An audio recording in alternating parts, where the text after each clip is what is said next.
Ya, profil singkat saja ya, sambil berjalan waktu. Profil singkat dari Kang Muhammad sendiri adalah alumni MTS 1 yang semasa masih di MTS-nya beliau sangat aktif di kegiatan pramuka. Setelah dia lulus di MTS 1, melanjutkan sampai perguruan tinggi di luar negeri, kalau tidak salah itu di Kairo, Mesir, sampai selesai dengan S2-nya. Sekarang beliau punya pondok Tafis di Depok. Singkatnya profil pemateri kita Kang Muhammad pada hari ini seperti itu. Untuk lengkapnya nanti mungkin disampaikan langsung oleh Kang Muhammad sendiri terkait dengan prestasi dan alumni MTSN 1.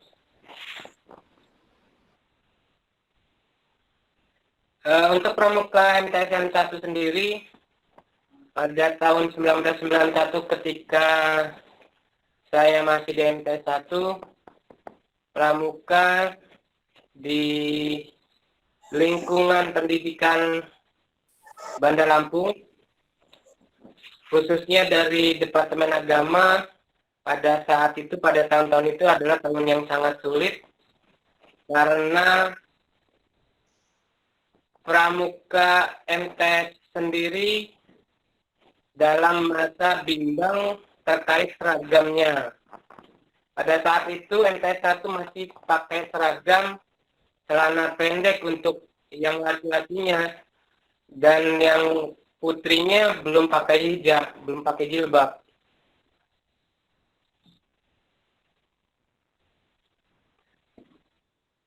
Selain terkait seragam, kendala kita pada saat itu adalah tahun-tahun awal MTS 1, pramuka MTS 1 ikut tergabung di kepramukaan di Banda Lampung atau Provinsi Lampung. Masih dianggap anak bawang, anak baru, yang prestasinya masih belum sangat terlihat. Tapi dengan kekuatan, kekompakan, baik guru, pembina, kawan-kawan, serta alumni pada saat itu yang walaupun masih sedikit tapi kompak, alhamdulillah sampai sekarang MTS 1 pramukanya khususnya masih eksis dan masih dihargai oleh kawan-kawan di lingkungan Gerakan Pramuka Banda Lampung. Seperti itu singkatnya pramuka MTS 1 Tanjung Karang, Banda Lampung. Di tahun saya MTS 1 masih MTSN 1 Tanjung Karang ya Pak Win.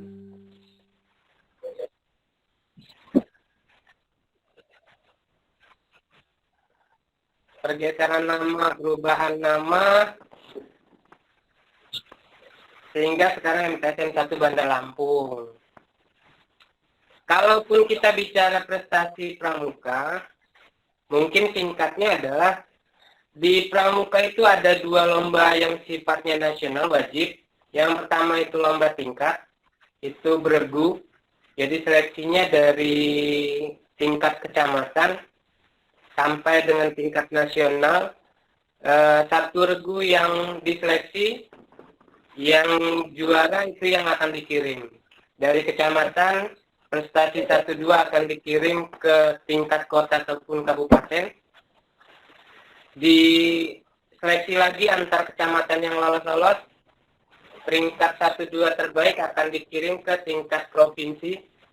Hanya pada saat itu di Lampung, tingkat provinsi atau LT4 itu tidak pernah dilaksanakan karena permintaan dari Kuarcap kota ataupun kabupaten ingin mengirimkan perwakilannya masing-masing di tingkat nasional.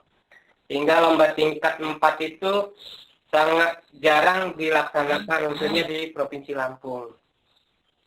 Untuk prestasi di lomba tingkat sendiri, MTS 1 sampai dengan lomba tingkat 3, prestasi tertingginya. Kenapa, kalaupun ada pertanyaan, kenapa tidak pernah lolos sampai dengan tingkat 4 ataupun nasionalnya? Karena untuk lomba tingkat itu, kesimpulan kita, evaluasi kita adalah ketika lomba beregu sampai ke tingkat nasional itu sangat butuh biaya yang sangat besar, dukungan dari semua pihak, baik itu kuarcap kota, provinsi, sampai dengan ke nasionalnya. Sehingga kita belum sampai dapat menggapai mimpi kita, Pramuka MT1 bisa mengirimkan ke tingkat nasional. Yang kedua, kegiatan Jambore Nasional. Jambore Nasional itu pesta tertingginya Pramuka. Alhamdulillah hampir setiap pelaksanaan Jambore Nasional MTSN 1 Bandar Lampung mampu mengirimkan wakilnya minimal 1 orang. Kenapa hanya 1 atau 2 orang setiap pelaksanaan Jamnas? Karena memang seleksinya berbeda dengan lomba tingkat. Jambore itu seleksinya perorangan. Dari gugus depan atau pangkalan itu dimintanya hanya 2, 1 putra dan 1 putri, untuk dikirimkan menjadi perwakilan di gugus depan. Nah, andai kata lolos, nanti di tingkat kecamatan akan diseleksi lagi di tingkat kota.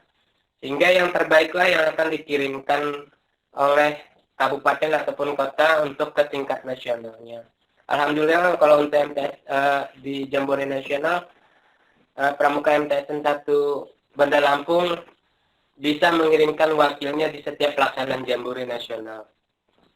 Kalaupun berbicara lagi lomba, selain lomba atau kegiatan nasional, yaitu lomba-lomba yang diadakan oleh gugus depan, organisasi ataupun racana di Bandar Lampung, prestasi Pramuka MTSN 1 Bandar Lampung cukup banyak. Bahkan kalaupun nanti adik-adik ataupun siswa kelas 7 bisa melihat di lemari trofi kita itu sangat banyak. Saya sendiri sampai lupa. Untuk prestasi alhamdulillah sering kita dapatkan di setiap pelaksanaannya.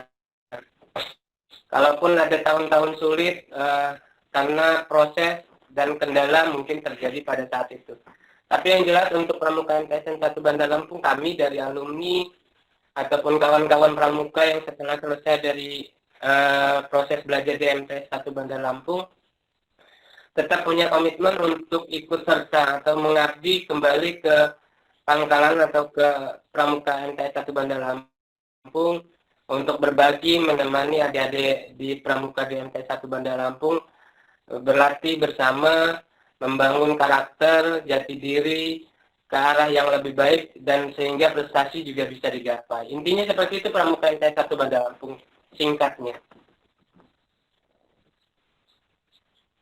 Kamu Omar sudah masuk deh?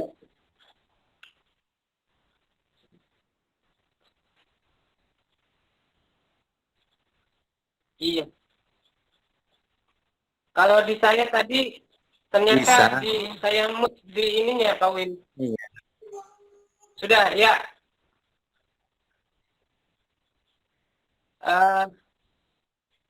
Assalamualaikum, Kamu Omar. Waalaikumsalam warahmatullahi. Ini mendadak ini. Katanya kemarin Ya, waktunya belum ditentukan, Masya Allah. secara singkat tadi sudah saya perkenalkan profil Kak Muammar. Monggo diperkenalkan lebih dahulu Kak Muammar. Profil Kak Muammar mungkin dari pendidikan di dasarnya sampai dengan tingkat akhirnya, sampai dengan profesi akhirnya sekarang. Silakan Kak Muammar.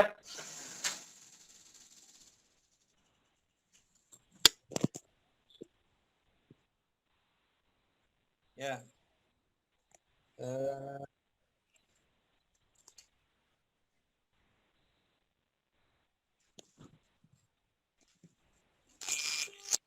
Bismillahirrahmanirrahim. Assalamualaikum warahmatullahi wabarakatuh. Waalaikumsalam warahmatullahi wabarakatuh. Assalamualaikum warahmatullahi wabarakatuh. Perkenalkan, nama saya Muhammad Kadafi.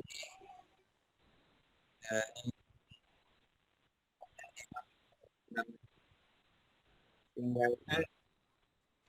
Bentar, saya siapin mic-nya dulu nih. Di 1 menit ya. Oke, siap. Silakan Kak Muammar.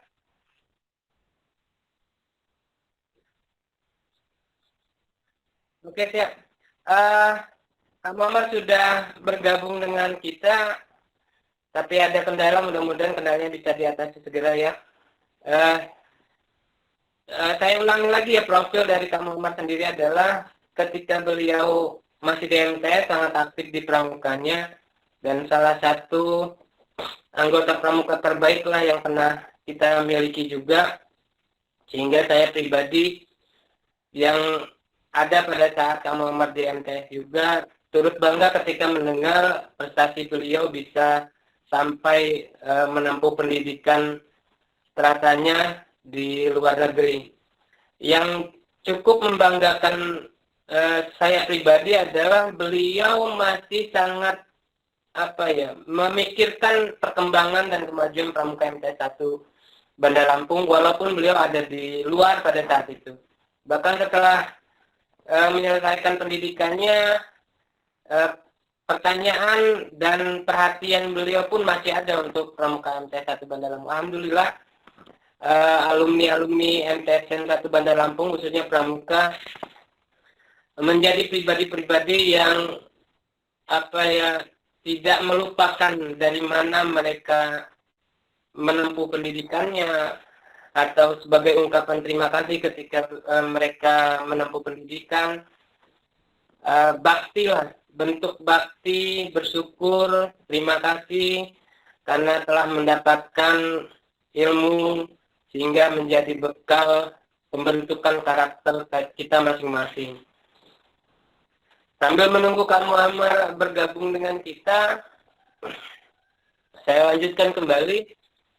Ya, monggo Kak Muhammad. Alhamdulillah Kak Muhammad sudah bergabung. Dilanjutkan.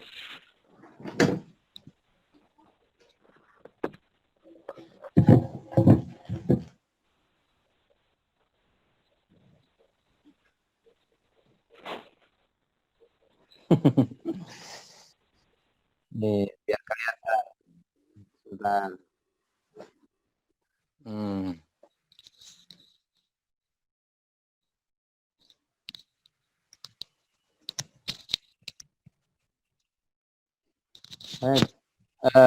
Udah kedengeran ya, bisa ya sekarang, bisa.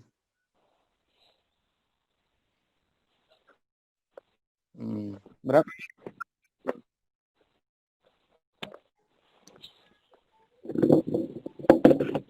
Halo. Berapa menit kira-kira? Ya, silakan Kak Muhammad. Berapa menit Kak Win? Iya. Semaksimal mungkin Kak Muhammad, disesuaikan dengan kemampuan rupanya. Sampai subuh kita tunggu ini kayaknya. Nah, ini masalahnya penceramah. Ini bisa 24 jam ini.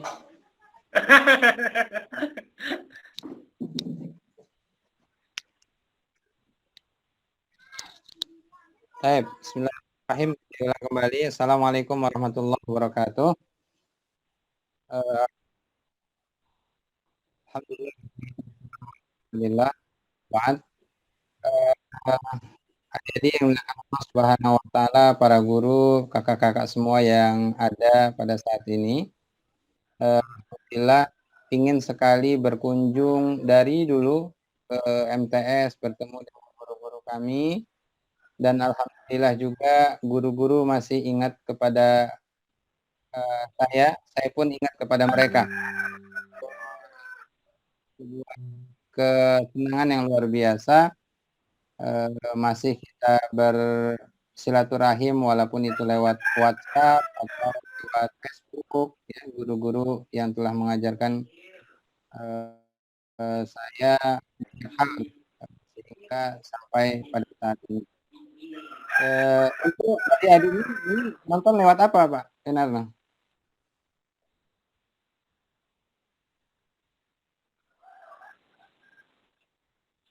Oh gitu ya. Ya, adik-adik, Allah Subhanahu wa taala, alhamdulillah, bersyukur sekali. Pertama, saya belajar di MTSN 1 Bandar Lampung. Ya, dulu sekedar berbagi, ya berbagi tentang saya pribadi dan juga nanti kita bisa mengambil pelajaran ini semua, bahwasannya siapapun kita tidak melihat dari nilai ataupun melihat dari apapun juga, itu bisa menjadi orang yang berguna, gitu, ya. Hadirin dimuliakan Allah Subhanahu wa Ta'ala, dulu saya SD itu bukanlah seorang yang pintar, gitu. Nggak pernah saya mendapatkan ranking 1, 2, 3 itu nggak pernah. Kemudian ketika masuk uh, suara ya, suara di belakang Nano kayaknya agak keras gitu.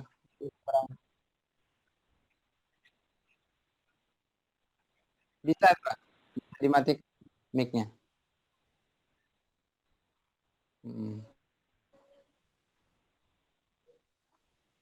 Ya, bersih Ya, kayaknya. sudah bersih.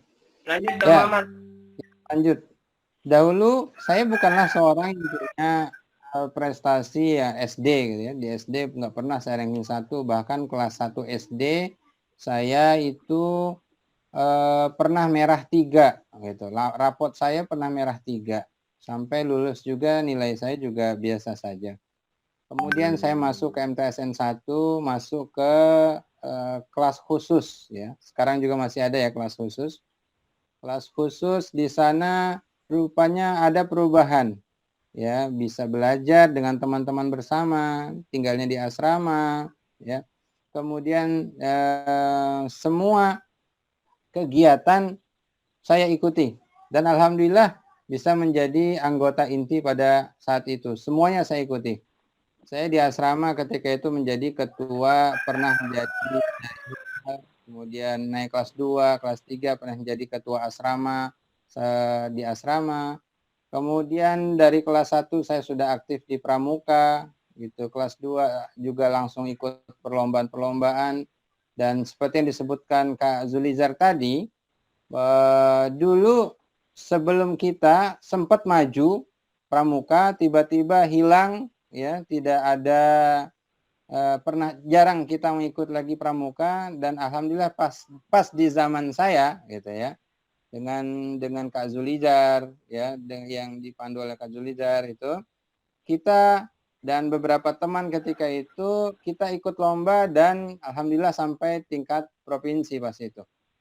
Ya, tingkat provinsi, dan pertama kali kita memakai logo apa namanya? Gorilla ya. Gorilla sampai sekarang kalau tidak salah ya, sudah lupa nih namanya. Regu kita sampai sekarang Gorilla juga kalau tidak salah. Dan yel-yel yang pada saat ini itu Garuda adalah apa? ya, yel-yel saat ini kalau Garuda tidak sekarang Garuda. Garuda udah berubah ya, ya Allah. Itu udah Ya. hilang kan Gorillanya. Ya.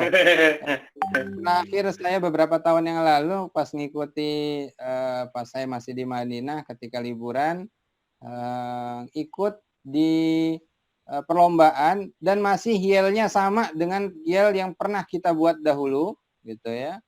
Kemudian regunya juga masih Gorilla. Subhanallah, sebuah kebanggaan yang ketika itu pertama kali kita bisa mengirimkan pasukan mengirimkan wakil sampai ke Jambore Nasional. Ada Kak Eva dulu ya, Kak Eva. Dan alhamdulillah terus saya juga pernah ikut di drum band sampai kelas 3 juga, ikut OSIS juga ikut. Kemudian di OSIS itu ada sebuah yang menarik, unik sekali, yaitu lomba upacara yang sampai 3 tahun berturut-turut kita juaranya gitu.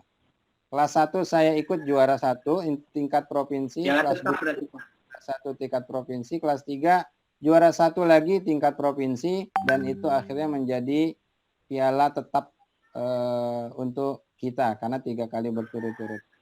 Piala tetap. Iya. Dan alhamdulillah untuk nilai juga alhamdulillah tidak mengurangi belajar gitu. Justru semakin banyak kegiatan, semakin kita rajin. Justru orang yang nggak banyak kegiatan, ini saya perhatikan juga nih, Orang yang tidak banyak kegiatan, nggak ikut pramuka, nggak ikut OSIS, nggak ikut apa lagi, PMR udah ada di sana? Atau nggak ikut kegiatan apa-apa, biasa prestisinya juga biasa-biasa aja gitu. Ya. Adik-adik yang melakukan Allah Subhanahu wa taala, belajar pemalas sekali Kak Muhammad ya. Iya. Justru adik-adik yang melakukan Allah Subhanahu wa taala, keberhasilan itu bukan hanya sekedar nilai loh, gitu. Ya, qadarullah, nilai saya ketika itu di MTS baik gitu ya. Kalau nggak juara 1, juara 2. Tetapi saya lihat teman-teman saya nih gitu, yang dulu nilainya pas-pasan gitu, ya, tetapi aktif di pramuka, aktif di OSIS, aktif di drum band, itu bisa menjadi orang sukses loh karena keaktifannya, bukan karena nilainya. Ya.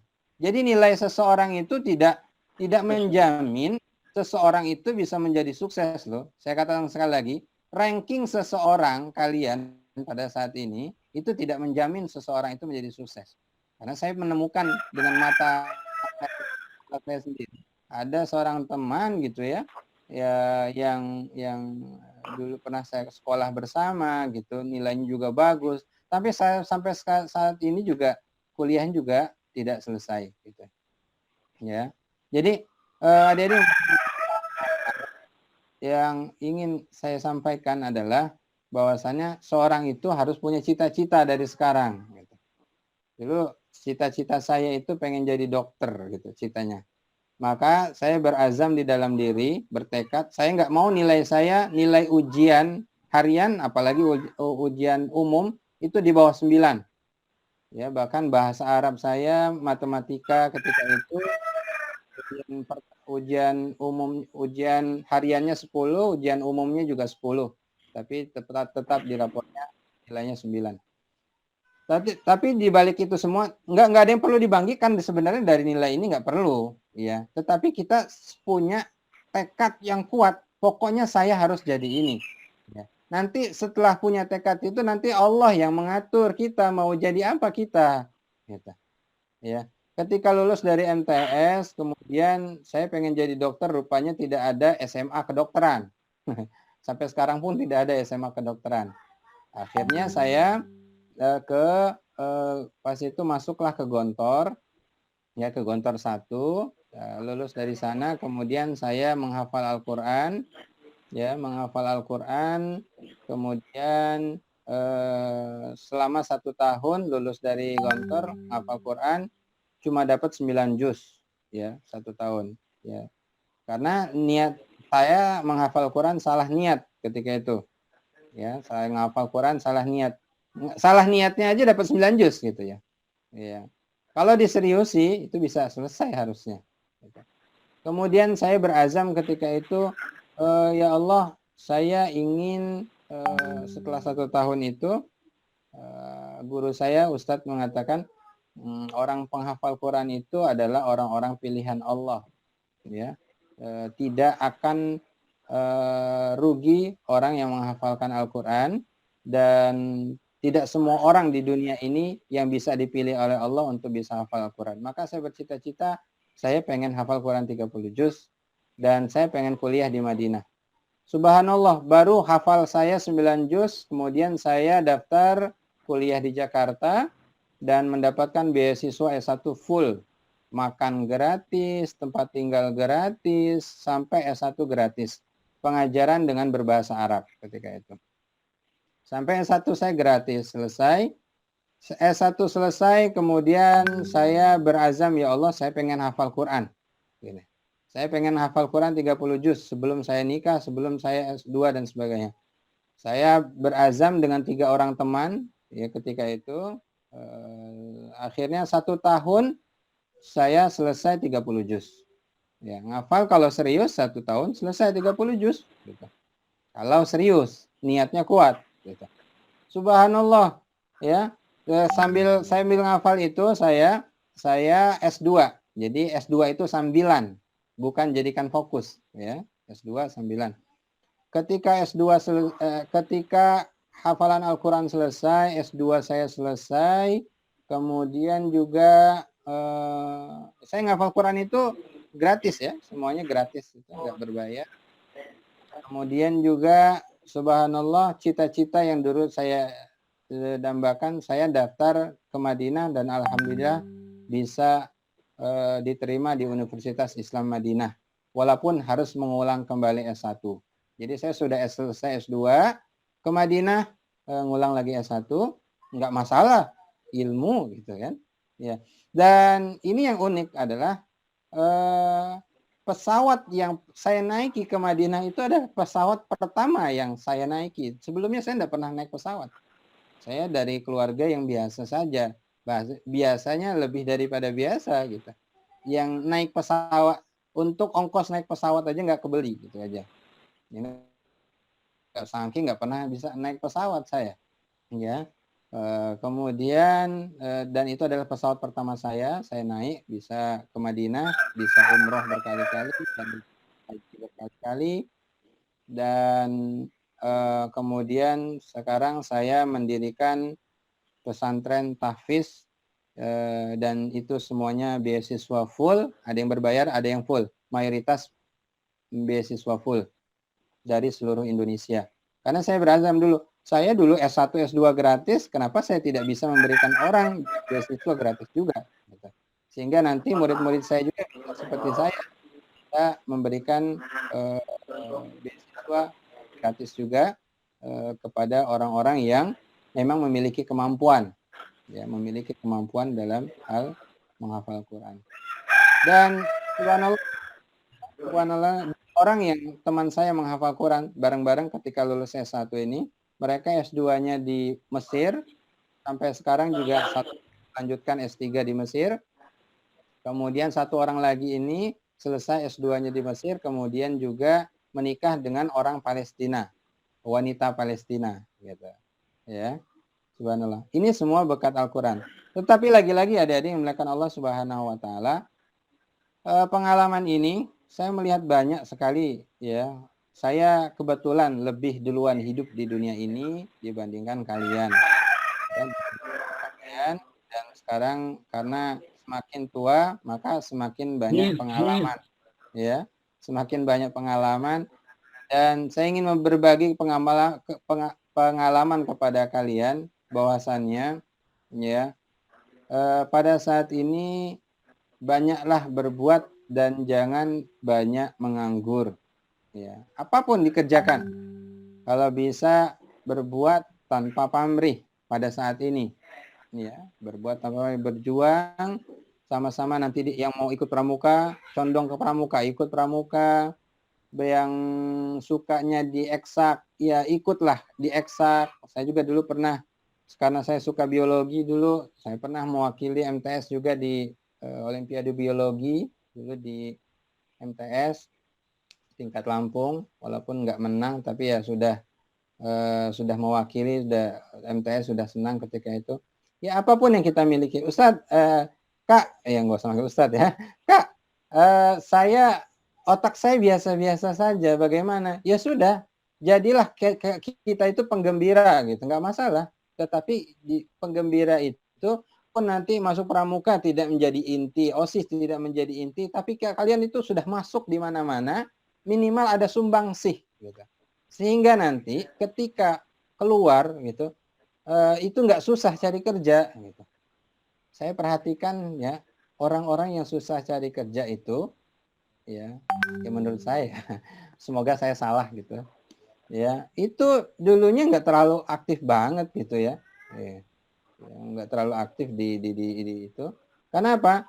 Yang dicari hanya sekedar nilai, padahal nilai itu bagus, tetap harus dicari, tetapi otak manusia kan berbeda-beda, ya. Kalian yang punya kemampuan, kalian juga kemampuannya hebat-hebat nih. Ini teman saya ini, ya, ada cerita nih. Teman saya satu asrama, nilainya juga biasa-biasa aja, selalu di atas ranking 10 gitu ya. Ya, kemudian luar biasanya di angkatan kita tuh di MTS, dia adalah orang pertama yang lulus S2, dan dia adalah orang pertama yang menjadi kepala sekolah umur sekitar 27 tahun. Ya, pegawai negeri ya. Umur 27 tahun dan masih jomblo ketika itu, dia menjadi kepala sekolah dan biasa-biasa saja gitu. Ada satunya lagi yang orangnya lebih biasa daripada dia, nggak nyangka lah gitu, ya orangnya. Tapi sekarang bisa menjadi kepala sekolah di umur sekitar 31 tahun ketika itu dia sampai sekarang jadi kepala sekolah di daerah Mesuji sana. Iya. Adik-adik yang dimuliakan Allah Subhanahu wa taala, ingin saya sampaikan bahwasannya kesuksesan itu manakala kita bisa berbagi kepada orang lain, ya. Kak Zulizar itu sudah menemani kita dari zaman dulu ya sampai sekarang, ya. Ada kepuasan batin, ya. Kesuksesan itu tidak bisa dinilai dengan uang, ya, tetapi kesuksesan itu bisa dinilai dengan batin. Banyak uang tapi batinnya tidak tenang juga tidak akan merasa puas, ya.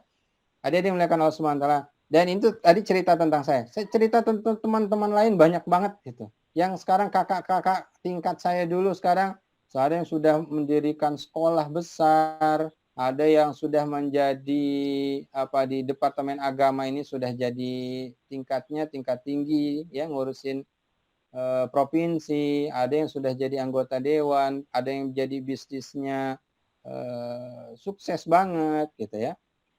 Ya. Tapi subhanallah, itu semua berawal pasti dari MTS. Dia pernah belajar di MTS dan doa para guru. Satu hal terakhir banget ini, ya.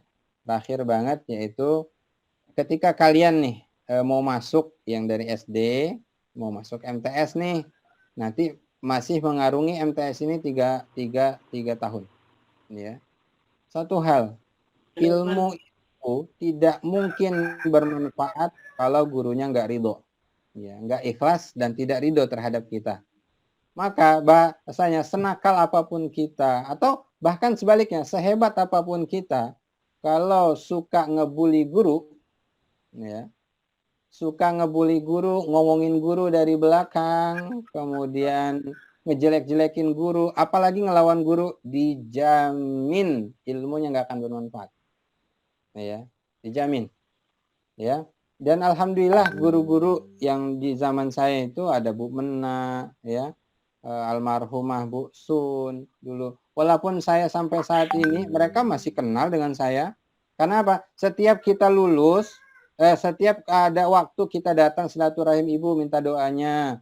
Saya kuliah di Jakarta, kemudian datang ke Lampung lagi, kemudian saya datang ke MTS, Ibu minta doanya, Pak Sukri minta doanya, gitu. Pak Sukri masih ada ya sampai saat ini, ya.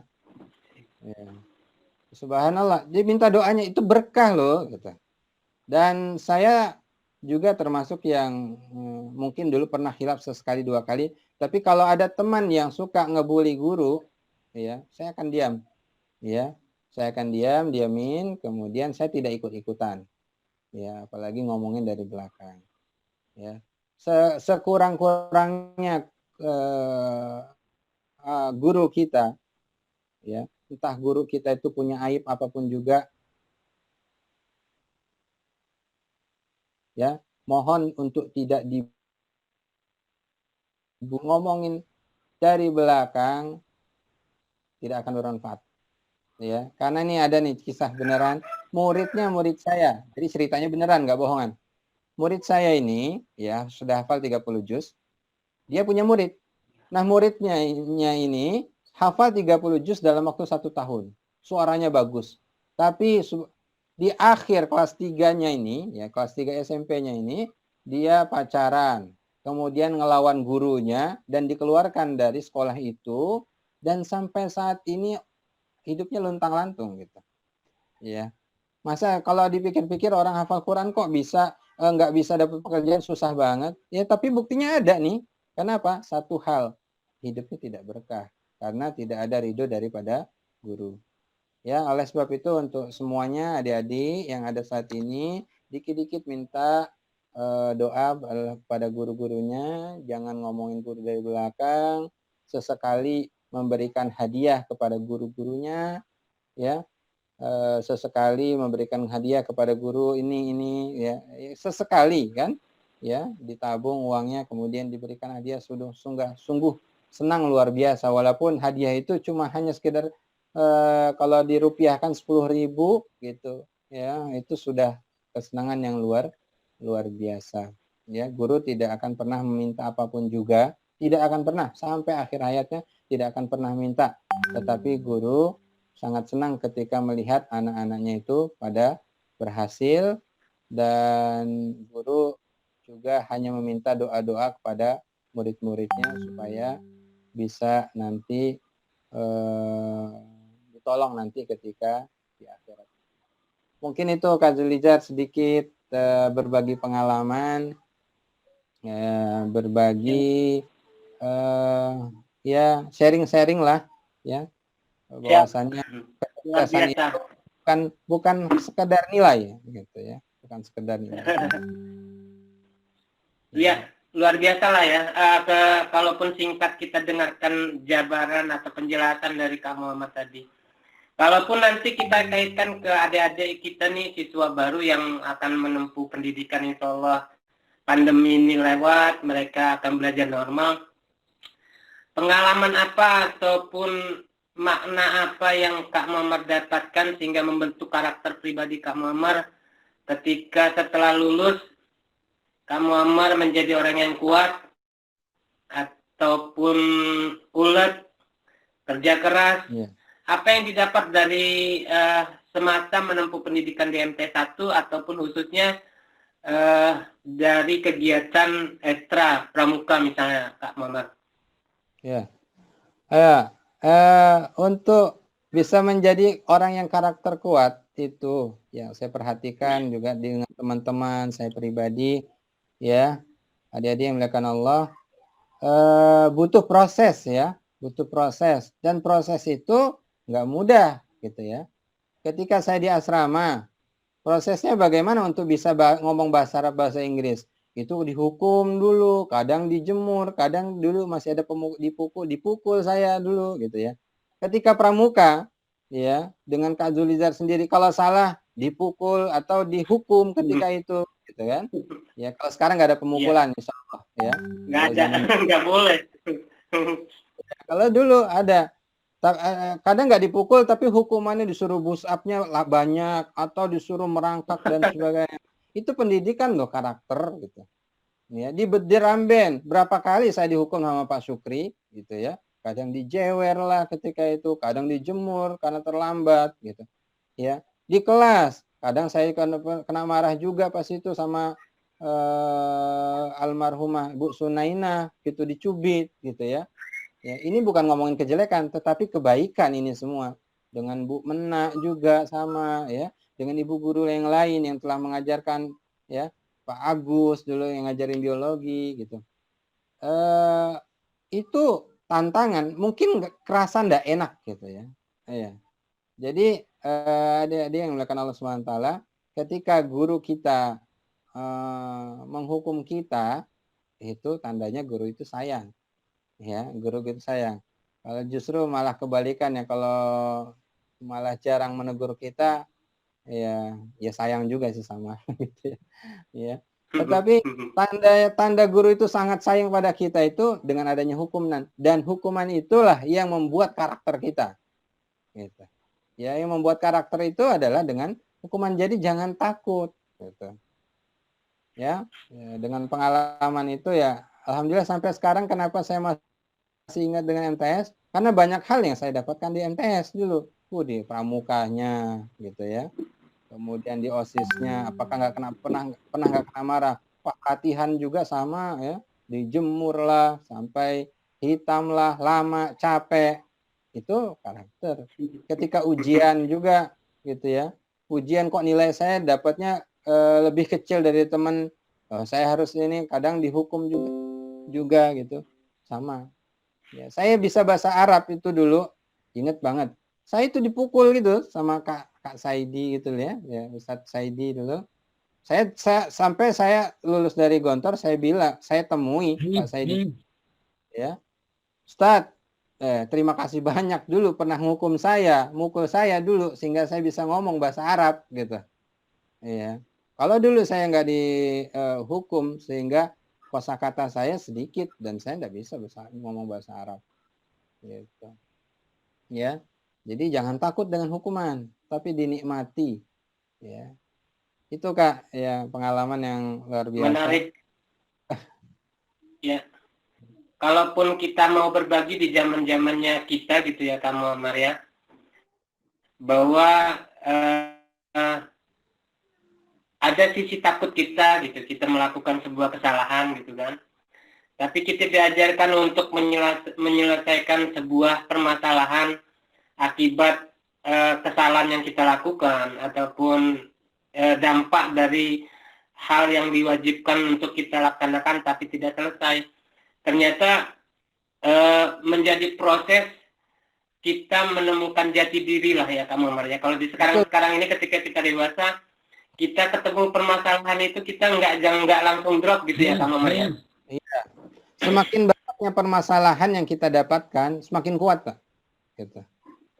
Iya. Iya, siap. Jadi adik-adik sekalian, kalaupun nanti kalian mengalami proses pembelajaran ataupun nanti aktif dalam kegiatan, mungkin kalaupun hukuman yang diceritakan oleh Kak Mamar pada saat itu sekarang tidak ada lagi, mungkin nanti kalian akan menemui kewajiban yang harus kalian laksanakan ketika kalian tidak dapat menyelesaikan sebuah tugas, itu akan ditambah kewajiban menjadi 2 kali lipat atau 3 kali lipat. Nikmati prosesnya, menjadi kuat pribadinya, menjadi lebih pintar juga, karena setiap permasalahan yang kita selesaikan itu menjadi proses kita bersama pintar gitu ya Kak Muhammad ya. Benar. Ya.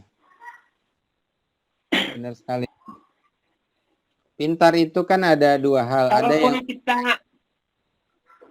Kalaupun kita bercerita gini Kak Muhammad kan pernah menempuh pendidikannya ke luar negeri gitu kan. Artinya sebuah proses yang luar biasa lah. Kalau dari saya memandangnya sebuah proses yang luar biasa. Kalaupun cerita Kak Muhammad di awal-awal mungkin dari pendidikan dasarnya, madrasahnya, dan sampai ke tingkat ke perguruan tingginya, itu sebuah proses yang sangat luar biasa. Bisa dibagikan kepada adik-adik kita ini sebagai motivasi gitu Kak Muhammad. Sehingga nanti siswa MTS 1 ini masuk ke dalam MTS 1, lingkungannya, ekstrakurikulernya, pembelajarannya, menjadi sebuah motivasi yang lebih besar lagi mendengarkan apa yang bisa Kak Muhammad berikan kepada siswa-siswa baru kita ini Kak Muhammad. Monggo. Ya, adik-adik semuanya, kita semua punya kelebihan dan kita semua punya kekurangan. Ya, jangan pernah berpikir tentang kekurangan kita terus. Wah, saya matematikanya jelek nih, tapi kan punya kelebihan di bidang biologi, gitu ya. Ya udah, biologinya dinikmatin itu, gitu. Oh, saya semuanya enggak pelajaran itu saya biasa-biasa saja nih, katanya. Ya sudah, kelebihan kamu apa? Oh, dia kelebihannya di pramuka, aktif dengan teman-temannya. Oh, dia kelebihannya di OSIS, aktif dengan teman-temannya. Ya udah itu, gitu. Ya, dikuatkan sehingga nanti menjadi orang yang kuat di masa depan, ya, kuat di masa depan. Dan satu hal lagi, ya, ada orang yang IQ-nya bagus, otaknya bagus, tapi emosional itu karakternya nggak bagus, ya. Ada yang karakternya bagus, IQ-nya, otaknya kurang, ya biasa-biasa saja. Nah, jadi apapun kita, satu hal yang paling terpenting adalah emosional harus bagus, ya. Kalau otak itu adalah pemberian dari Allah dan berbeda-beda, ya berbeda-beda, tetapi akhlak itu bisa kita pelajari. Bagaimana berbicara dengan guru, berbicara dengan teman, bagaimana orang itu bisa belajar orang itu senang dengan kita, gitu ya, membuat orang ceria terus, ya, tanpa harus ngebully teman-temannya. Nah, ini yang terpenting dalam belajar, ya adik-adik semua. Dan jangan pernah pelit, ya, satu hal juga, jangan pernah pelit terhadap teman-teman dengan uang yang kita miliki, untuk memberikan kepada orang lain, entah itu bentuknya sumbangan kelas, sumbangan organisasi, ya.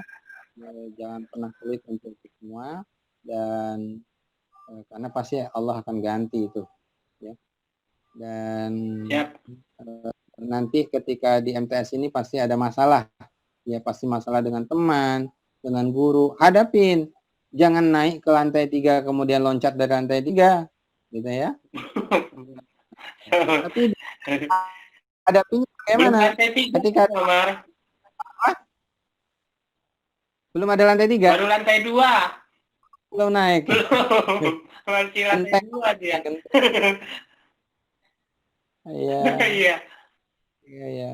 Jadi Ya, ketika ada artinya masalah, kalaupun cerita Kak Muhammad tadi, cerita Kak Muhammad tadi, bahwa ketika kita menjadi pribadi yang baik, mudah-mudahan Allah juga ataupun orang-orang di sekitar kita memperlakukan kita menjadi lebih baik juga gitu ya Kak Muhammad ya. benar-benar, dan akan selalu diingat oleh orang-orang itu. Iya benar-benar. Artinya kalaupun dia misalkan tadi keterbatasan dalam mungkin pelajaran di kelas gitu kan, tapi dikuatkan dalam organisasinya. Sepengalaman saya juga lihat adik-adik kita itu yang kuat organisasinya. Dia sukses di dalam kegiatan berpolitik, dalam kegiatan yang di luar akademik gitu. Jadi untuk adik-adik sekalian menjadi pribadi yang kuat, menjadi pribadi yang bermakna untuk lingkungan, keluarga dan lain-lainnya, ternyata membentuk kita menjadi pribadi yang sukses juga gitu ya Kak Muhammad ya.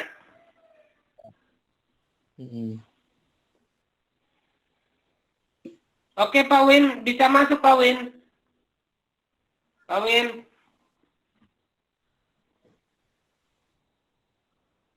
Kok malah keluar jadinya? Ya, kedengaran. Belum keluar belum. Belum keluar. Madinah. Ya, Madinah. Sekarang punya pondok Kak ini. Ya, Kak Muhammad bisa diceritakan Kak Muhammad. Siapa tahu menjadi satu inspirasi juga kan, ataupun menjadi salah satu pilihan meneruskan pendidikan berikutnya setelah jenjang MTS. Ya, untuk adik-adik semua yang punya keinginan untuk menjadi penghafal Al-Quran, ya, dan tidak pengen merepotkan keluarga juga, di tempat saya mendirikan sebuah lembaga tahfiz, ya, pesantren tahfiz Al-Quran. Itu ada beasiswa, ada yang berbayar. Untuk yang berbeasiswa itu harus lulus tes terlebih dahulu dari segi bacaan dan kemampuan hafalannya juga. Dan teman-temannya itu dari seluruh Indonesia di setiap provinsi itu ada perwakilannya di tempat kita. Dan beasiswa ini selama 2 tahun dan full makan, minum, kegiatan-kegiatan semuanya termasuk transportasi juga di kemana-mana juga diberikan. Kemudian juga ya bahasanya tidak mengeluarkan uang juga tidak masalah karena memang sudah tercukupi. Kemudian setelah 2 tahun bersama kita kuliahkan gratis full beasiswa, ya, sampai S1. Saya sampaikan kepada orang-orang dan keluarga saya sendiri, kata siapa kuliah itu mahal? Buktinya saya bisa S1, S2 nggak berbayar tuh, bahkan saya dapat uang gitu ya. Ya. Dan bagi yang sudah bersama kita 2 tahun nanti kita kuliahkan, ya kita harapkan 3,5 tahun atau sampai 4 tahun itu bisa selesai S1, dan nanti juga sambil ya adalah uang saku bulanannya bagi dia, ya, jadi nggak perlu ya bagi yang kesusahan keluarganya ya sangat berarti sekali, ya sangat berarti sekali karena kuliah pun tidak bayar gitu. Ya, kemudian juga berbayar, ya ada yang berbayar. Ini untuk anak-anak yang umur SMP gitu ya, yang masih kecil-kecil gitu ya. Ya, tapi SD belum ada. SMP ini bisa berbayar, ada bayar juga. Kita targetkan itu anak-anak bisa hafal Al-Quran dalam waktu 1,5 tahun itu bisa selesai 30 juz. Ya paling lambat 2 tahun itu bisa selesai 30 juz. Tapi bagi yang beasiswa kita targetkan itu 1 tahun selesai 30 juz. Ya.